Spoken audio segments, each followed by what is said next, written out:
नमस्कार, मैं हूं अंकुर और आप देख रहे हैं सत्यहिंदी.com। सत्य हिंदी की खबरें शुरू करें उससे पहले आपको यह बता दें, जैसा कि आपको पता भी होगा कि सत्य हिंदी का ऐप आ चुका है और उसको डाउनलोड करने के लिए आपको इस वीडियो के डिस्क्रिप्शन में जाना होगा। इस ऐप को आप गूगल प्ले स्टोर से भी डाउनलोड कर सकते हैं। और अब नजर डाल लेते हैं अब तक की सुर्खियों पर। आज पेट्रोल की कीमत में 30 पैसे की बढ़ोतरी की गई है, जिससे पहले से ही आसमान छू रहे पेट्रोल के दाम और ऊपर चले गए हैं। इस दौरान डीजल की कीमतों में कोई बदलाव नहीं किया गया है। बता दें, पेट्रोल अब तक के सर्वोच्च कीमत पर बिक रहा है, जिसने आम आदमी की कमर तोड़ दी है। दिल्ली में पेट्रोल की कीमत 101 रुपए 84 पैसे प्रति लीटर हो चुकी है और डीजल की कीमत 89 रुपए 87 पैसे प्रति लीटर है। इसके अलावा मुंबई में पेट्रोल की कीमत 107 रुपए 83 पैसे प्रति लीटर है और डीजल 97 रुपए 45 पैसे प्रति लीटर बिक रहा है। वहीं मध्य प्रदेश की राजधानी भोपाल में 1 लीटर पेट्रोल 110 रुपए पर पहुंच गया है और डीजल 99 रुपए के करीब है। बता दें, 20 राज्यों में अब पेट्रोल की कीमत 100 के पार हो चुकी है। मालूम हो कि 1 लीटर पेट्रोल पर केंद्र और राज्य मिलकर 60% का कर वसूलते हैं और डीजल पर 54% का। केंद्र 1 लीटर पेट्रोल पर 32 रुपए 90 पैसे वसूल कर रहा है और डीजल पर 31 रुपए 80 पैसे। कृषि कानूनों के खिलाफ चल रहे किसानों के आंदोलन के एक प्रमुख चेहरे राकेश टिकैत ने बड़ा बयान दिया है। टिकैत ने पत्रकारों के साथ बातचीत में कहा है कि ऐसा लग रहा है कि अब देश में जंग होगी। ये पूछे जाने पर कि आंदोलन कितना चलेगा, टिकैत ने कहा, ये तो सरकार बताएगी, क्योंकि किसान तो वापस नहीं जाएगा। किसान नेता ने कहा कि सरकार को बातचीत करनी चाहिए। पश्चिमी उत्तर प्रदेश से आने वाले किसान नेता राकेश टिकैत ने कहा कि 5 सितंबर को एक बड़ी पंचायत बुलाई गई है। आगे के बारे में फैसला उसमें लिया जाएगा और तब तक के लिए सरकार के पास 2 महीने का वक्त बचा है। इसके बाद टिकैत ने यह बयान दिया कि ऐसा लग रहा है कि देश में अब जंग होगी, युद्ध होगा। पंजाब कांग्रेस में लगी आग में घी पड़ गया है। मुख्यमंत्री कैप्टन अमरिंदर सिंह ने शुक्रवार को पार्टी अध्यक्ष सोनिया गांधी को खत लिखा है और इसमें कहा है कि पार्टी हाईकमान पंजाब सरकार के कामकाज और राज्य की राजनीति में जबरन दखल दे रही है।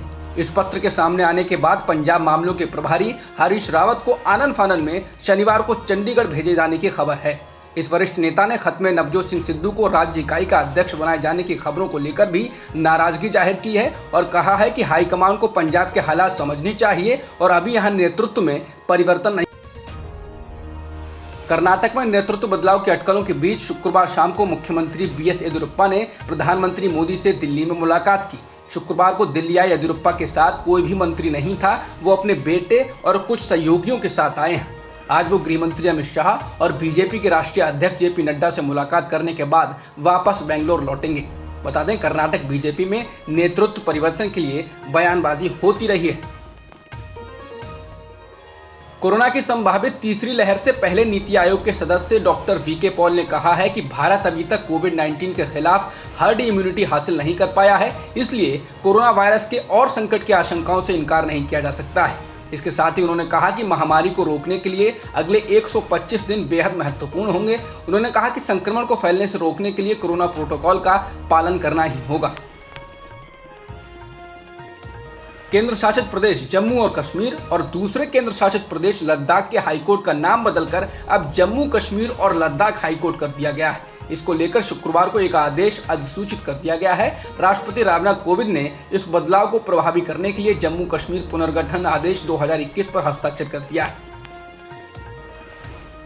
भारत में पिछले एक दिन में 38,000 से अधिक कोरोना संक्रमण के नए मामले दर्ज किए गए हैं और 560 लोगों की जान गई है, जिसके साथ ही देश में कोरोना की वजह से मरने वालों का आंकड़ा 4,13,000 के पार हो चुका है। इसके अलावा सक्रिय मामले 4,24,000 के पार हैं। अफगानिस्तान में चल रहे मौजूदा संघर्ष को लेकर वहां के राष्ट्रपति अशरफ गनी ने पाकिस्तान को जमकर रताड़ा है। गनी ने शुक्रवार को पाकिस्तान की सेना पर तालिबान की मदद करने का आरोप लगाया।